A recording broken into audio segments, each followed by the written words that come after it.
Welcome to the Peaceful Podcast, where we explore the minds of incredible activists who are creating a safer world for animals, which happens to encourage a sustainable and peaceful world for everyone. Today, we are joined by Justin Clark, the campaign director of Pro Animal Future Colorado. You can find Justin on Instagram at JustinTention. When did you first go vegan? When I was in college, so there's this girl I was friends with, and then she said, "You should watch a documentary called Earthlings." So I said, "Okay." And then I watched it, and then it had Joaquin Phoenix in it, and I was like, "Oh, cool. Joaquin Phoenix is narrating this." And then I was like, "Wow, that was horrible," by the time I was done. And then I was like, "Not only am I not going to eat animal products again, but I'll make sure that nobody else does either." Yeah, so it was Dominion, right? Earthlings. Earthlings. Joaquin Phoenix, he narrated Earthlings as well. Oh, I didn't know that. Did he narrate Yeah, Dominion? he narrated Dominion too. Yep, Oh, I didn't know that. you I gotta watched both watch of them. it. Yeah. What realizations were triggered when you were watching Earthling? What did you realize that contributed to you going vegan? Um, Chicken maceration was pretty bad. The cows being separated from their mothers, just like the speeds of the slaughter lines, the scale of it all, the intensive confinement. There just wasn't really anything I thought of before. And then after I saw it, I was like, oh, well, I certainly got to stop that, don't I? Yeah, or was that like shocking to you? Yeah, I mean, I was vegetarian since I was 10 years old. Oh, So I think what happened was my mom rescued a baby bird when I was 10, and then my little brother accidentally killed the baby bird. We had chicken that night, and then I was thinking, wow, this is stupid. So I shouldn't eat meat anymore. Um, okay. So you already had a realization early on that connected to like the meat on your plate and animals, and that made you go vegetarian. yeah, Wow, okay. That's cool. So it was mostly like the chicks and the dairy cows. That's why you were talking about those from Earthling because yeah. okay, you didn't realize that. You had no idea about veganism before that. I think there was one person in my church choir who was a vegan, but I never asked them what it meant. So I didn't really know actually what it was or why people did it. She just was, kind of just silently, and I didn't really interact with her from what I remember. So. Got it. Okay. So what do you think is the root of that mental disconnection from animal suffering compared to human suffering in societal culture? So for you, you realized it very early on, so this might be a more difficult question for you, but is there anything that you think of or that you've realized that maybe contributes to the mass disconnection as a society to like who was on our plate and that it matters and you know what I mean? Yeah, I think it's a lot of things at the same time.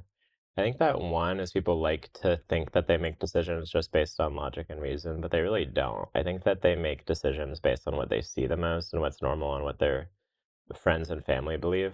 Hmm. So very oftentimes, whatever your family or friends believe, you want to have a good relationship with them and you don't want to cause conflict. So people often believe the things that are the most easy to believe.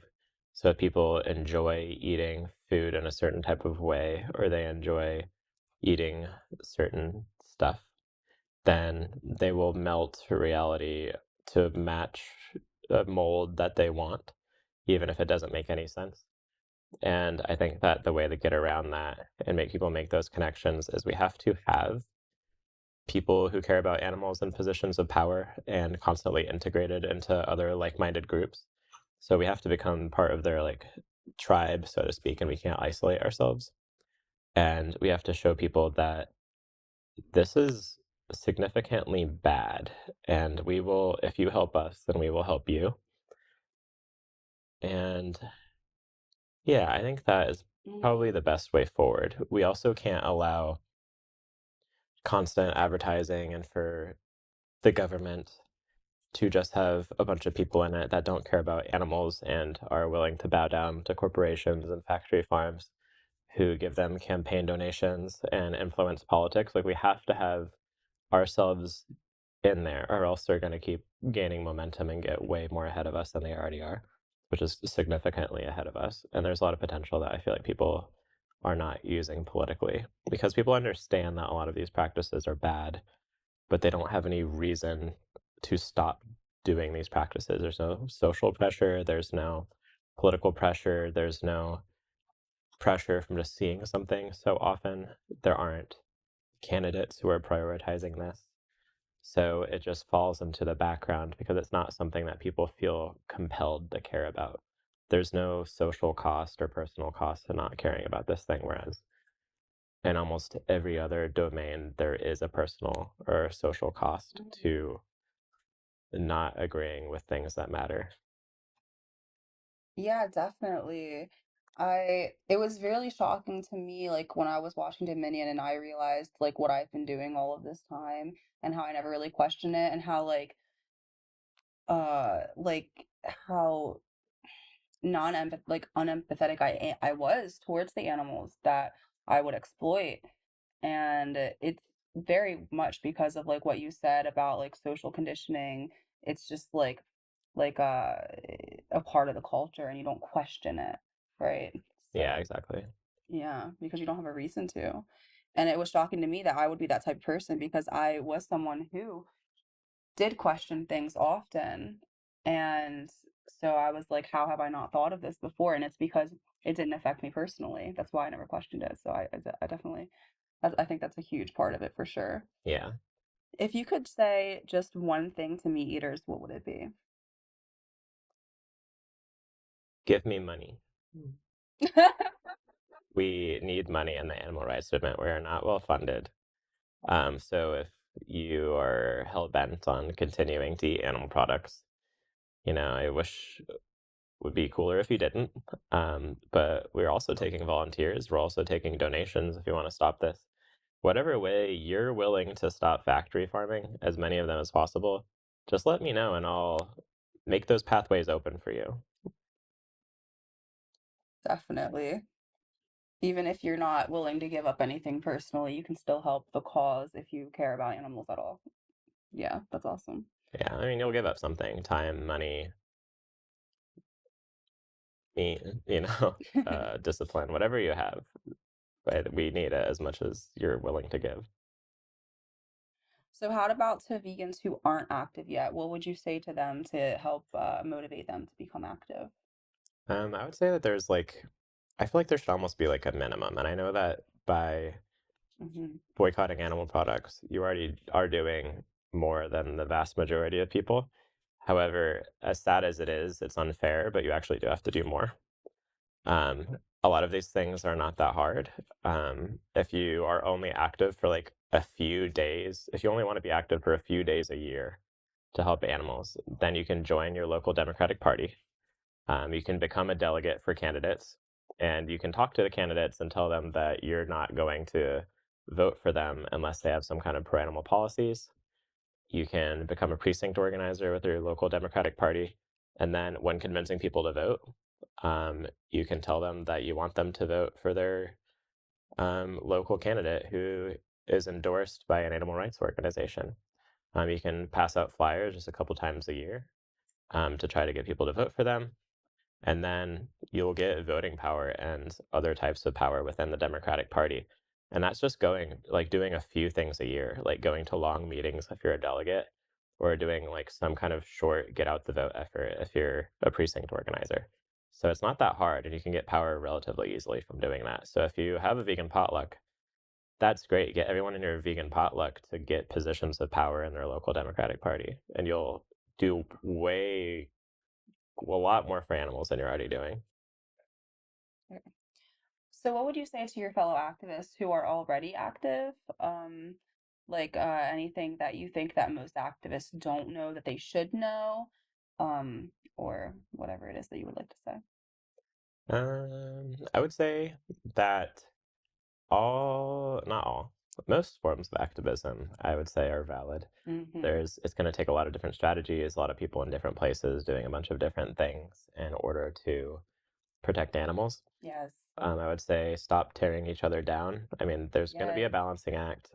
If you have like a strategic difference with somebody, I feel like that's something that you can discuss internally or one on one with them to try to change their mind, try to get them to do something different.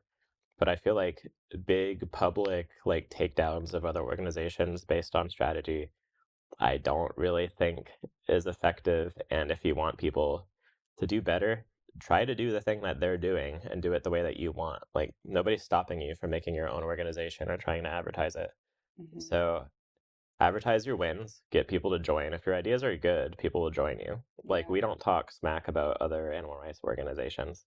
We just try to do the best that we can. I completely agree with that because it's Uh-huh. like if you are talking crap about another organization, on a mass scale especially, I feel like it's doing more harm than good, even if you're right. Even if they have issues, even if they have like cultural issues, or if they're not doing things the right way or anything like that, it's like the good that they're doing is worth so much in this movement because of how little activists we do have in the world, that it's like we can't keep tearing each other down and expect um that to motivate people. You know what I mean? And we I need will to allow people to do like what they need to do and have healthy discussions without like cancel culture or anything like that, right? I will push back a little bit. I think Hmm. it's kind of like a balancing act. Like, Yeah, that's kind of what there's I'm trying to say. there's basically like no concrete, just like, yes, this is the path that you have to take. I'm going to give you one sentence and then that's going to cover all context. Like, if it's bad enough, you got to get somebody out of the movement. It's tough to say, but there's different ways you can go about that. There's like a more like personal way, like trying to change someone. You can try to make it so that they don't come back anymore, and that can just be like the right decision. Sometimes it can be the Of wrong decision. course. It's like it's really hard to tell, But on like a mass scale, the amount that we see it, Yeah. it's yeah. I also think that for organizations, like there's a point where the cancel culture stops being useful as well. So for example, if like an organization is like, yeah, we're going to change. I'm sorry that happened. These are the things that we're going to do differently. It's like, there's got to be like some point where they don't have to hear about it anymore, and you can just recognize like this organization actually did change for the better. And I think Right. that it's important to like pay attention to what that organization is doing to change and like try to like trust but verify to see if like these things are actually being done. So it does annoy me when people just like hear like a rumor and then they spread that rumor and it like extrapolates to something that it actually was never pitched as in the first place, and it just keeps like blowing up and blowing up. And then like the organization is trying, our organization, is trying to do something right and trying to like take all of the considerations and act on it. And then people will just like pretend like nothing ever changed and just like talk smack about the organization, even though they have no idea what the current organization is like because they left like a year ago. Mhm. And it's like, yeah, there's freedom of speech or whatever, but like, can you like be a little bit more careful about like what you're saying or like how much you verify something before saying it? Because Yeah. it's like why? What is the incentive for taking things seriously? I mean, obviously, you don't need an incentive to like change for the better. But I feel like it's not really productive if like you don't even allow organizations to change when they do take something seriously. So that's my opinion on it. But yeah, there's no like really clear answer, unfortunately. Yeah, or like you said, like about when something does happen within an organization on like a lower level, and then things are done about it from a higher up level. A lot of times those aren't talked about, Yeah. and you just blame the organization, and then you're not active because of that, or because you can't find another organization near you. I've seen that a lot, and it's Hmm. really frustrating to try to make the right decisions around that based on people's opinions. But if people were more forgiving and understanding and progressive minded Yeah. rather than blaming and shaming, then I feel like we could be much more cohesive as a movement. Um, Yeah, I could agree with that. I do think that there is one thing I will make fun of organizations for, and it's not collecting data. So if you think that you have like this really awesome organization that's doing so much, but you're scared to collect data, any kind of data, because you're worried that it will ruin your perception of your own organization, sorry, you got to do it anyway. And also, you should pressure the organizations that you're a part of to collect data. And that could mean, like, sorry to pick on Anonymous for the voiceless, but like when you leave people that's what after a I've been alluding conversation, to. Yeah, huh? Yeah, that's the word I've been alluding yeah. to. If you have people who are part of your organization who are like, yeah, we're making so many people vegan, have the people that you send off on their merry way back home, like scan a QR code to like see if they're actually like watching the documentaries you wanted them to watch. And if they're not watching the documentaries at all, it probably didn't have that much of an effect on them. I'm sorry, but if you're willing to do that, then good on you. So, Paul Bashir or whatever, if you're listening to this, collect data, please. Yeah, data's always awesome to collect, but it can be very difficult with that. We, the Free, have found a way to kind of do it, but it can't be like they must miss a lot of it, and that isn't the point of the org. So I do understand why they might not collect data, but it definitely can be motivational for not only funders, but for the people who are doing the work to see like where they want to put their you know what I mean? So I understand why people decide not to, but it definitely would be helpful in some capacity, even if it's not fully accurate, for sure. Um, in what ways did your life change from before the switch to veganism? For you, it was only from vegetarian to veganism, but in other ways, like your hobbies and interests, your work life, socializing, and food, like how did any or all of that things change when you after watching Earthlings and you became vegan? I feel like my social life didn't change that much. Like, I was really annoying to my friends. I didn't have a lot of friends who weren't eating animal products, but that gradually changed, and I was able to have a lot of my friends uh, go vegan. And then eventually, most of my friends just became vegan because I started an Anonymous for the Voiceless chapter. Oh, awesome. So I did that for 4 years. And so at that point, most of my friends were also like gamers and vegans at the same time, which was kind of like my ideal friend group at that point in my life. Um, so I mean, it was pretty good. I don't really think that it negatively impacted me socially. That's really awesome. That's actually like kind of rare. You're super lucky to have that like just from starting activism.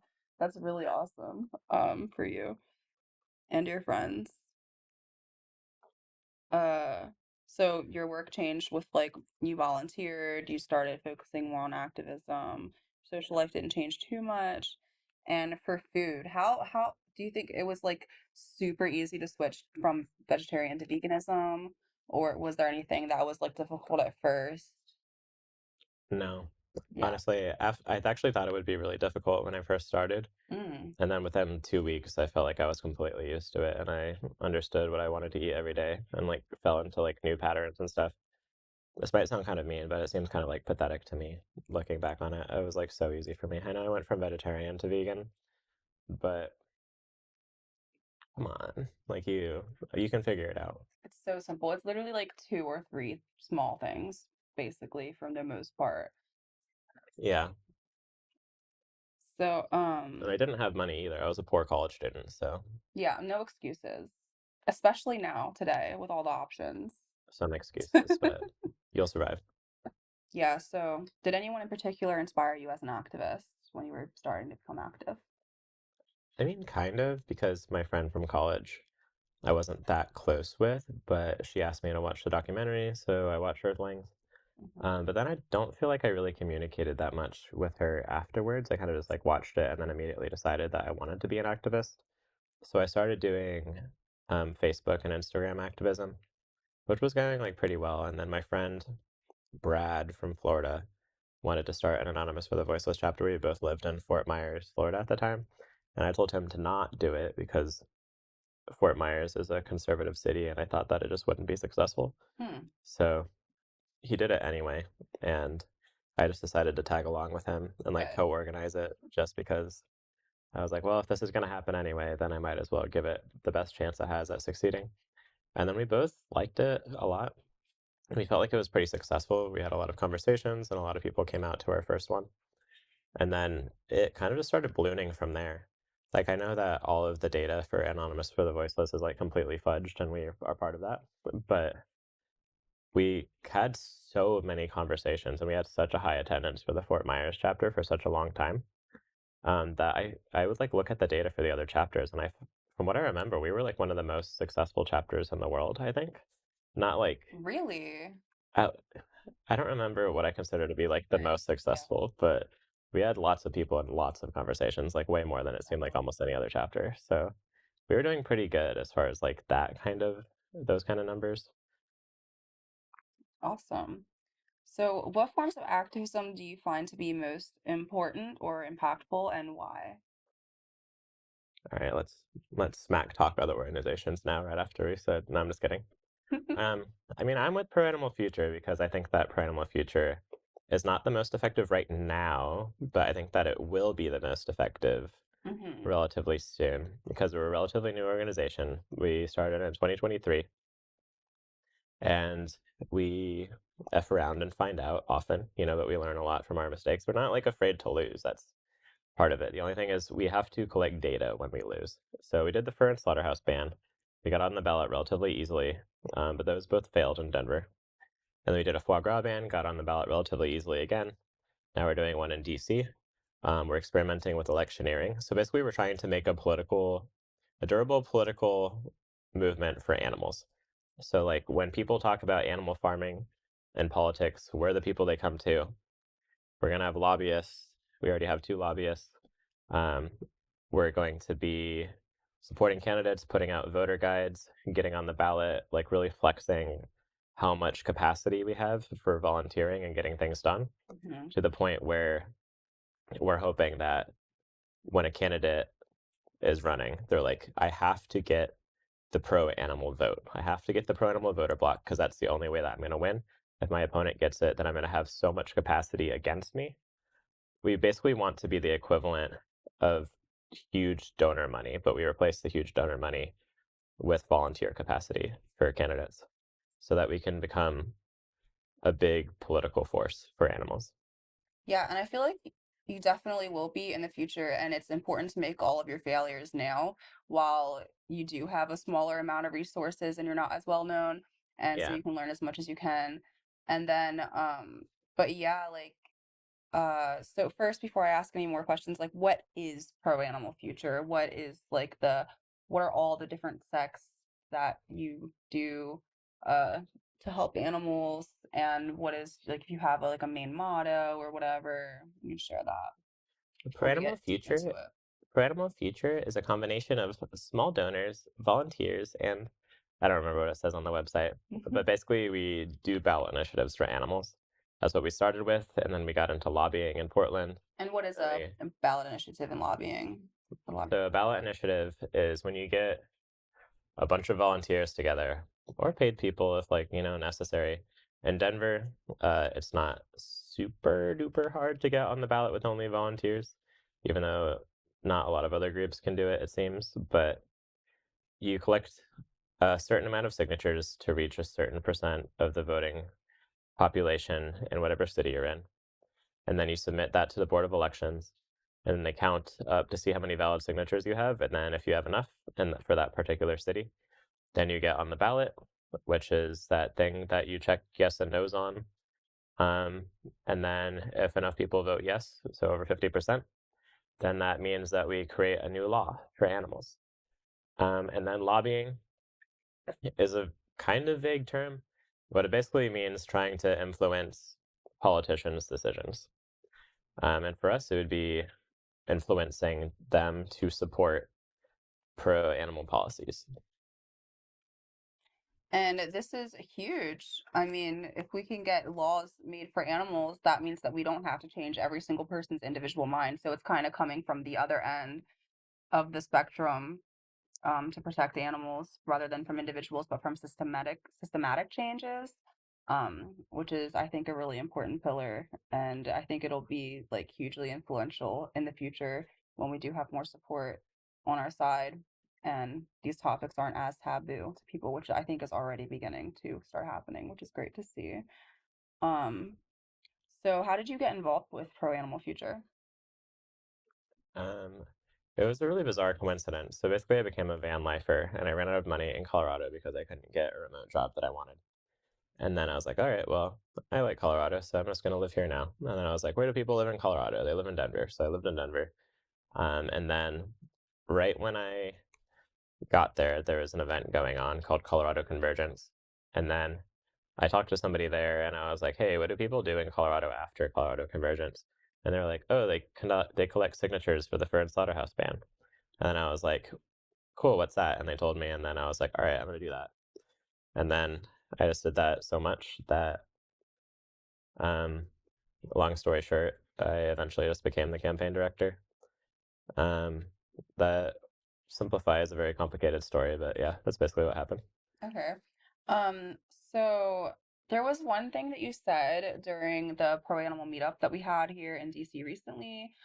For context, we're doing a foie gras campaign right now, which if you don't know what foie gras is, it's like an enlarged duck or geese liver, up to 10 times its natural size, expanded by force feeding them a ton of corn and oil with a huge metal pipe every single day, multiple times a day.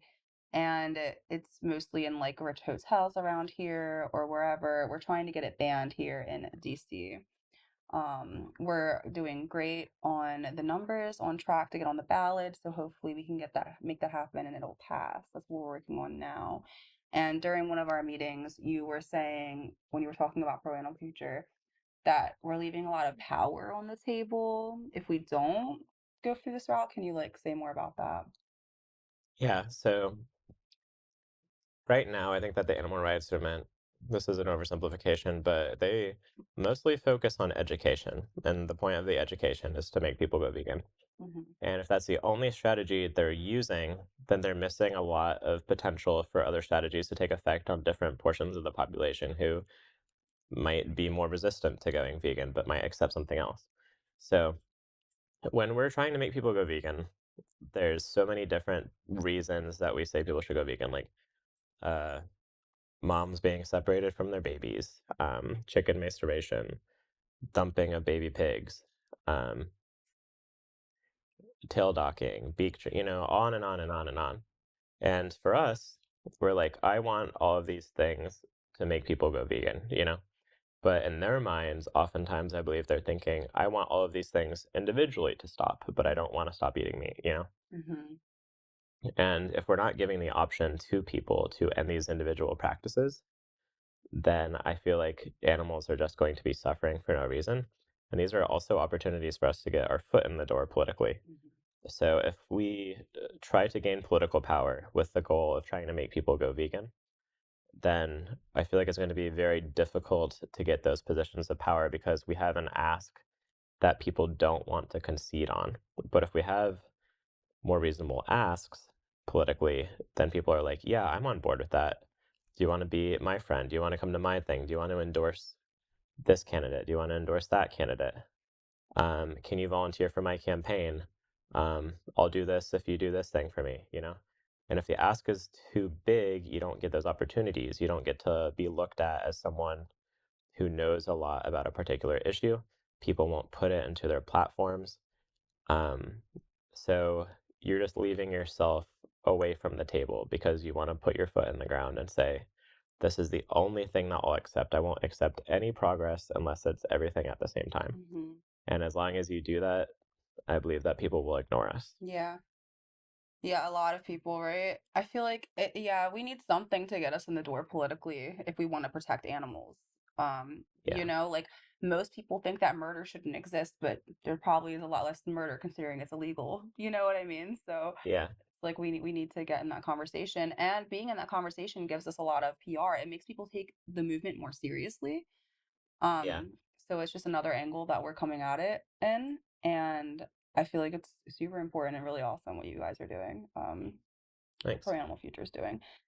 Uh, so yeah, how would you describe the culture of Pro Animal Future, and how does it differ from other orgs you've been involved with? It depends on the day and depends on the place, but depends on the time period. Generally, right now, it's great. Hmm. The DC community is very good. Everyone seems to be happy petitioning. Everything went great with the foie gras campaign in DC. We've had a lot of troubling times before where where there's been a lot of conflict for things, and a lot of Hmm. people left. And that's their decision, and that's fine. Um, but it's very complicated. It's a very complicated question. Yeah. Um, but right now, I think that things are good. They've been good for like since June, July, I don't know, probably like August or September. Yeah, things have been great of last year. So I haven't heard any negative talk towards pro animal future at all. I've Uh-huh. found that it's very welcoming and it feels like family almost. It's very positive and yeah, in every aspect possible. I feel like it's very morale boosting to be around pro animal volunteers and board members, and I've loved it so far. So yeah. Well, I appreciate that. Um, so how can people get involved? Also, I wanted to say, like, we're wearing the merch right now. There is now sweatpants, you said. But there's been the hoodie, the shirt. So please buy some merch, donate anything you can to help our Especially sweatpants. campaigns. This is the back of the shirt if you want to see it. I really like it.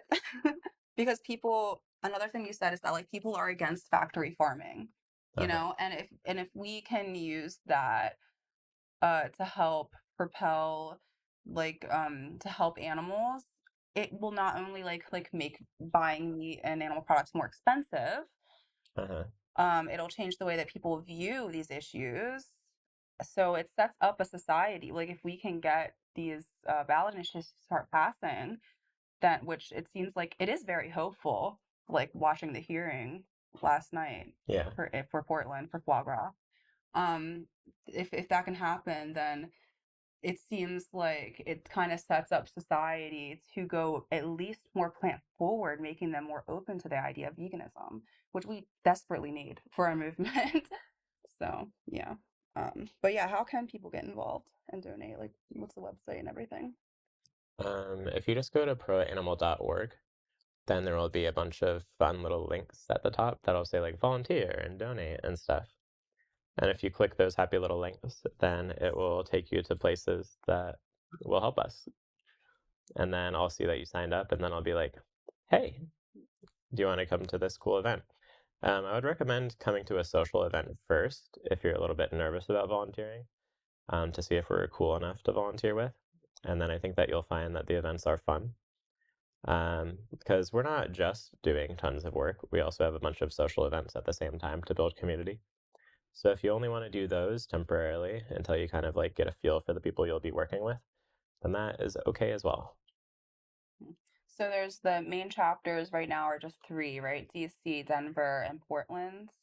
Yeah, it's technically Colorado, Oregon, and DC, but right now, since we're like pretty new, we're kind of just like operating in one city at a time.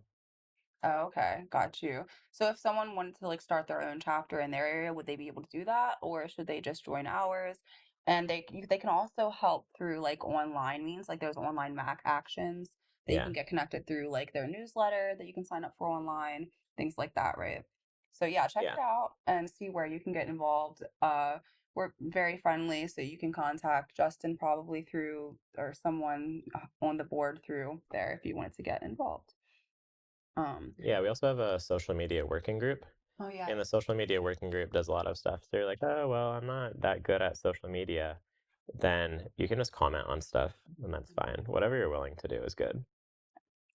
So, how soon do you think we will see a vegan world and why? I know that's a big question. It's hard to answer, but what are your thoughts? Contrary to what I've heard in the last like 10 years, not soon. Um, Unfortunately, I think what will have to happen is we'll just like have to slowly regulate factory farms out of existence. And then that's going to drive up costs for animal products enough, at least, that other innovative technologies will be able to replace animal products and people will just become like the cheaper option. So, like, for example, like people could buy like alternative proteins because they're just like, that's the thing that's the cheapest. We can do a bunch of things to make that happen faster. Like we can end like at a we need people to like end at a federal level, like subsidies, tax breaks, advertising boards by the Mhm. government, That would be and huge. just get all of that stuff out of there. It's like so that price parity can be achieved faster. Mm. And then I think that culturally, you know, things have been moving forward about like how bad animal products are. And I think that there's going to be a lot of things happening at the same time. But I think that kind of like our goal should be like reaching price parity for animal products and trying to change the culture and get more people in the positions of power. Because right now we have like a strong grassroots animal rights movement, but they're almost all focused on just education. And that's good, but I think that we also need to be doing other things as well. Mhm, To answer another one of your questions that I didn't really answer before, mhm, um, I think that all of like Animal Activism Collective and Friends, those are all good organizations. I think that they have some of the best data in the movement. Um, I like the Humane League. I like uh, I like a lot of organizations, but I think the ones that stand out to me the most are the ones that just like consistently do impressive things. And I'm the most familiar with like Pro Animal Future and Animal Activism Collective and International Council for Animal Welfare in that regard. mhm. Like they just get things done and they show it off. And I think that there's organizations that pretend to get things done a lot and then take credit for things that other organizations are doing. And I don't think that AAC and ICAR are one of those organizations. Um, so yeah, I would say like PATH and then AAC and ICON friends. Definitely. So, is there anything you would like to touch on before I ask the last question that we haven't touched on yet? The last question is just what's your favorite food? I always ask that. Oh, I guess there's one more thing that I wanted to say before we go on to that final difficult question is that part of why I stuck with Pro Animal Future is because this is the only organization that I've been a part of where the industry has spent $2.5 million like trying to stop a local ballot initiative that I was part of, which makes me feel like they really don't want us to do the things that we're doing. And if they don't want us to do the things that we're doing, I feel like we should definitely be doing those things. And that's Yeah. kind of my philosophy on that. I think that my guiding principle is if you can't believe in yourself, believe in the opposition who believes in you. And I think that PAF is one of the best organizations in that regard. Yeah, that's a lot that they're using against us to try to stop us, which means that we are on the verge of being very effective, I think. So that's awesome. Yeah. So what is your favorite food? I like fettuccine alfredo pasta. Yeah, you can still have fettuccine and be vegan if you didn't know, by the way. So, yeah. Thank you so much for listening to the Peaceful Podcast. We hope you enjoyed connecting with us and learned some valuable insights along the way. I cannot wait to hear your thoughts in the comments and reviews. And until next time, peace.